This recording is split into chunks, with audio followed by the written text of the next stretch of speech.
0 to 10 के आज day 30 इस चैलेंज का लास्ट व्लॉग और हमारी जिंदगी का भी। मैं क्यों बोल रहा हूँ बताता हूँ। हम उठे सुबह और निकल पड़े शॉप के लिए। शॉप पर पहुंचे तो भाई ने बोला सबसे पहले जाओ गोदाम में पंखे जोड़ो क्योंकि पंखे खत्म हो पड़े हैं। मैंने निकली बाइक लिया और चले गए गोदाम में। हमने सारे पंखे निकाले, बिस्मिल्लाह पढ़कर पंखे जोड़ना शुरू कर दिए। पंखे जोड़ते जोड़ते थोड़े हंसते मजाक करते हुए कलीम भाई के हमने शेर शायरी सुनी। आखिरी व्लॉग में बस आज आखिरी व्लॉग में आज आखिरी व्लॉग है कसम है, बस आखिरी व्लॉग है। चल शुरू कर। ये पहले यार दी यार ये लगी इधर पड़ी। चल ना था वो भी सही। ओ मैं मोहम्मद बख्श साहब फरमाने हैं ना। अच्छा यारी दी गल छेड़ न यारा। अच्छा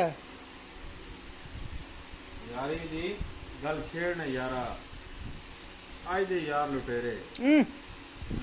बस क्या बात है जी, क्या कलीम साहब को अंदर अंदर से 60 लाख जाएगी आज। क्यों कलीम भाई काम नहीं हुई। उसके बाद सारे पंखे जोड़े और आगे नीचे आके अपना काम कंप्लीट किया। इतना टाइम हुआ घर जाने का तो हम लोग चले गए घर। खाना खाया, नमाज पढ़ी और सो गए। उठे फ्रेश होकर निकल पड़े शॉप के लिए। शॉप पर पहुंचा तो भाई साहब शॉप पर आज सुकून था क्योंकि अच्छा कोई नहीं है, गर्मी शर्मी कोई नहीं है, इसलिए इतना रश कोई नहीं होता तो हम सुकून में होते हैं। खैर हम लोग थोड़ा बैठे एंजॉय किया। इतना टाइम होगा घर आने का तो हम आ गए घर वापस। तो मिलते हैं वो कल, तब से लाइक सब्सक्राइब कर देना भाई सब। जो कल व्लॉग आने वाला है ना वो बहुत ज़्यादा इंपॉर्टेंट है। आप लोग देखना, आपको सब चीज़ समझ आएगी। तो मिलते हैं कल, वाफिज़।